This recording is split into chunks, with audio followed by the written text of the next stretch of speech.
수살기에게 끌려간 왕 이정을 찾기 위해 궁 전체가 발칵 뒤집혔어요.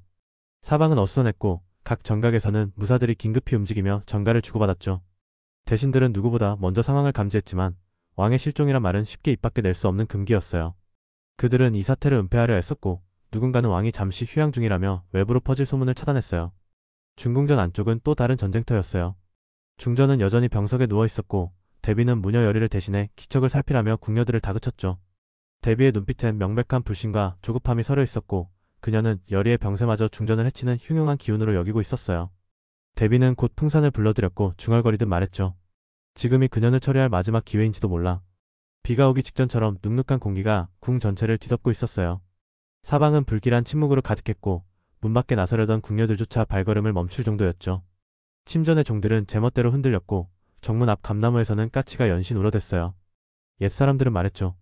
까치가 낮게 울면 죽음이 가까워졌다고요. 그 불길한 징조가 지금 궁 안에 가득했어요. 한편 여리는 안개 자욱한 잠속에서 무언가 거대한 그림자를 마주하고 있었어요. 그 그림자는 피투성이가 된 왕 이정을 안고 있었고 그 뒤를 누군가 따라가고 있었죠. 흐릿했지만 너무도 익숙한 형체였기에 여리는 본능적으로 깨달았어요. 그건 강철이었어요. 꿈에서 깨어나며 그녀는 식은땀을 흘렸고 폐부 깊숙이 무언가 스며드는 듯한 싸늘한 기운에 휩싸였어요. 비비는 기문 주변에서 흘러나오는 악기의 기운을 따라 영의정 김봉인의 처소에 닿았어요. 그곳에서 왕이 사라진 기척이 감지되었죠. 강철에게 이 사실을 전한 비비는 김봉인에게선 여리나 왕보다 훨씬 더 심상치 않은 기운이 느껴진다고 했어요. 동시에 궁 안에는 기이한 소문이 돌았어요. 중궁전의 태아가 인간의 피만으로 태어나지 않았다는 내용이었죠. 대비는 그 소문이 여리의 소행이라 단정하고 풍산에게 다시 명령을 내렸어요. 여리를 조용히 제거하라는 지시였죠. 병세가 심각해진 여리는 중전의 처소에 홀로 남겨졌고 강철은 수살기를 쫓아 기문 가장자리까지 향했어요. 손에는 희미하게 여의주의 기운이 되살아나고 있었죠. 그는 자신의 행동에 의문을 품기 시작했어요. 왜 자신이 인간인 여리를 지키려 드는지 이해할 수 없었어요. 그 순간 다시 수살기의 기척이 느껴졌고 강철은 즉시 몸을 날려 기운을 따라갔어요. 그 앞에는 피를 흘리며 쓰러져 있는 왕이정이 있었고 수살기는 그 위를 맴돌고 있었죠. 강철은 곧바로 몸을 날려 수살기를 막았어요. 강철은 수살기를 막으며 왕이정을 구해냈어요. 충돌과 함께 기문 주위의 땅이 갈라지고 어둠의 기운이 확산되었죠. 수살기는 강철을 보자마자 본능적으로 혐오를 드러냈어요. 썩은 물을 터전으로 삼는 수살기에게 맑은 담수에 살던 이무기의 기운은 참기 어려운 존재였어요. 수살기의 손이 강철의 팔을 잡는 순간 그의 기운이 급속도로 흡수되기 시작했고 여의주의 빛도 약해졌어요. 강철은 수살기가 단순한 악기가 아니라 무형의 영역을 흡수하는 존재임을 깨달았죠. 시간이 많지 않았어요. 강철은 수살기의 소나기에서 벗어나 왕을 안고 기문 밖으로 도약했어요. 둘은 땅 위로 굴러떨어졌고 왕은 피를 토하며 깨어났죠. 강철은 이유를 설명하지 않았고 그저 내버려 둘 수 없다고 생각했어요. 기문 가장자리로 되돌아온 강철은 손등에서 맥동하듯 약해지는 여의주의 기운을 바라보며 조용히 숨을 골랐어요. 그 순간 땅 밑 어딘가에서 다시금 귀신들의 기척이 스멀스멀 올라오기 시작했어요. 비명 같은 신음소리, 금줄이 불타는 냄새, 그리고 기문의 열기가 점점 커지고 있었죠. 강철은 그것이 단순한 수살기의 잔여 에너지가 아니라 더 크고 복잡한 무언가의 움직임이라는 걸 느꼈어요. 여전히 중전의 처소에서 의식을 잃은 여리는 점점 차가워지는 기운에 휩싸여 있었어요. 몸에 나던 발진은 퍼져나갔고 숨소리는 점점 희미해졌어요. 수살기의 썩은 물에 닿은 흔적이 그녀의 생명까지 잠식하고 있었던 거예요. 대비는 이를 보며 혀를 찾고 풍사는 조용히 무녀 처소의 금줄을 걷어내기 시작했어요. 그때 비비는 영의정 김봉인의 비밀 통로를 발견해 깊숙이 침입했고 그 안에서 봉인되어 있던 사원기들을 보았어요. 그것들은 전생의 사람으로 살아가다 참혹하게 죽은 후 남겨진 죽음을 받아들이지 못한 혼들이었고 김봉인은 그것들을 자신만의 권력으로 묶어두고 있었죠.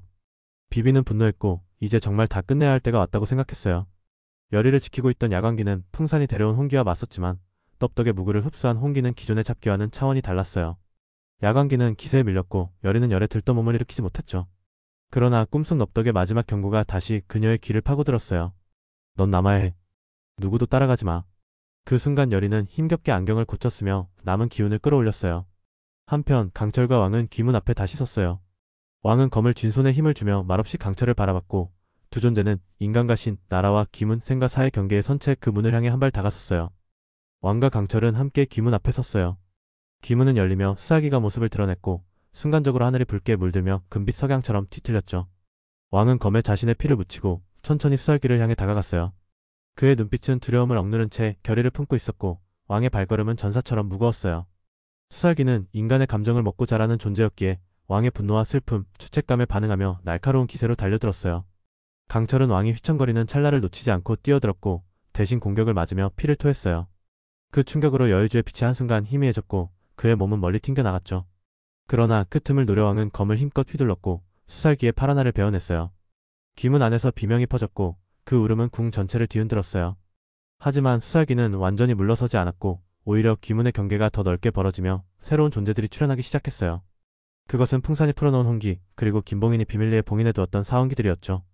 그들의 기운은 마치 죽은 자들의 한과 복수심이 뒤섞인 태풍처럼 궁을 휘감았어요. 여리의 처소에서는 풍산이 넙덕의 무구를 태우며 부적을 소각하고 있었고 여리는 여전히 몸을 일으키지 못한 채 악기들의 속삭임에 휘둘리고 있었어요. 야광기는 끝까지 그녀를 지키려 했지만 넙덕의 무구를 흡수한 홍기의 힘에 밀려 점점 힘을 잃어갔어요. 넙덕의 마지막 말이 다시 여리의 귓가에 울려 퍼졌고 그녀는 안경을 고쳤으며 남은 기운을 다 잡았어요. 그 순간 여리는 입에 머금은 부적을 바닥에 내리찍으며 진언을 외웠고 귀신들의 기세는 잠시 흔들렸어요. 왕과 강철은 기문의 외곽에서 수많은 홍기를 마주하며 다시 검과 여의주의 힘을 합쳐 싸우기 시작했죠. 두 존재의 움직임은 마치 오래전부터 정해진 춤처럼 유기적이었고 그들의 공격은 다시 궁 안의 흐름을 바꿔놓았어요. 드디어 강철이 기문 깊숙이 몸을 날리며 중심에 자리한 수살기의 본체를 향해 마지막 여의주의 힘을 실었고 그 빛이 방 전체를 감싸며 거대한 성광을 일으켰어요. 그 틈을 타왕은 여리의 처소로 달려들었고 문을 팍 차고 들어가 풍산을 벽에 내리찍었어요. 여리는 마지막 부적을 완성하고 진을 완성했어요. 모든 귀신들이 쓰러졌고 방 안의 기운은 서서히 사라졌어요. 강철은 무너진 기둥 옆에 무릎 꿇은 채 숨을 몰아쉬었고 그의 여의주는 미세하게 흔들리며 거의 사라지기 직전에 희미한 빛만 남기고 있었어요.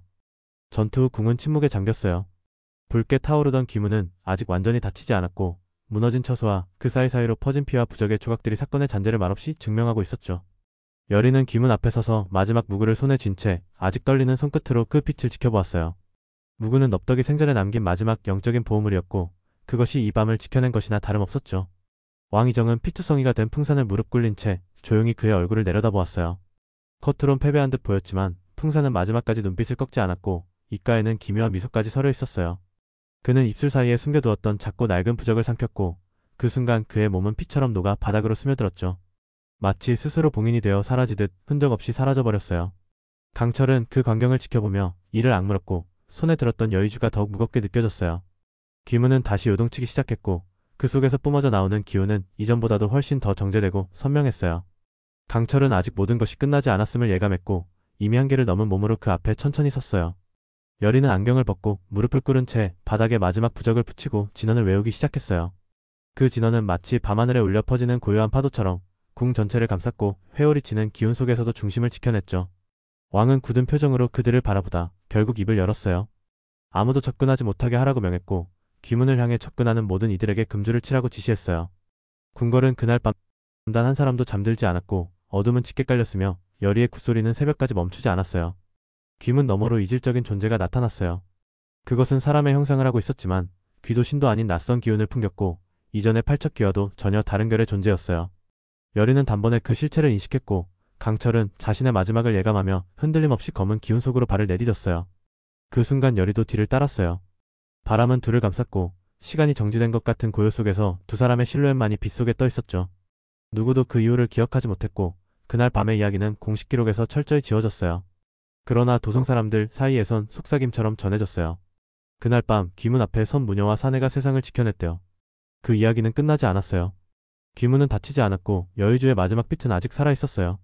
그것은 또 다른 시작의 징조였고 그 누구도 아직 알지 못하는 더 깊은 어둠이 기다리고 있었죠. 구독과 좋아요 눌러주세요. 감사합니다.